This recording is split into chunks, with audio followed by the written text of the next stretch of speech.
ഇന്നത്തെ വീഡിയോയിലേക്ക് ഏവർക്കും സ്വാഗതം. ഇന്ന് നമുക്ക് നമ്മുടെ ചീര പറിച്ച് ഒരു തോരൻ ഉണ്ടാക്കാം. ഇത്രയും ചീര ഞാൻ പറിച്ച് എടുത്തിട്ടുണ്ട്. ചീര നല്ലതുപോലെ കഴുകിയെടുക്കാം. വെള്ളം പോകാനായിട്ട് കണ്ണാപ്പയിലേക്ക് ഇട്ട് കൊടുക്കാം. ഇതുപോലെ ചെറുതായിട്ട് അരിഞ്ഞെടുക്കാം. എല്ലാം ഇതുപോലെ നന്നായി അരിഞ്ഞെടുത്തിട്ടുണ്ട്. ഇതിലേക്ക് നമുക്ക് ഒരു സവാള ചെറുതായിട്ട് അരിഞ്ഞു ചേർക്കാം. 2 പച്ചമുളക് അരിഞ്ഞു ചേർക്കാം. ഒരു വെളുത്തുള്ളി കൂടി ചേർത്ത് കൊടുക്കാം. ചീനിച്ചട്ടി വെച്ച് എണ്ണ ഒഴിച്ച് എണ്ണ ചൂടായിട്ടുണ്ട്. കടുക് ഇട്ട് കൊടുക്കാം.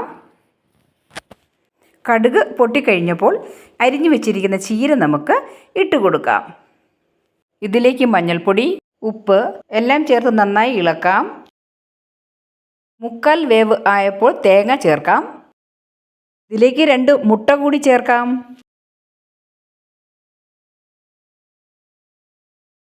നല്ലതുപോലെ മിക്സ് ചെയ്ത് അല്പസമയം കൂടി വേവിക്കാം.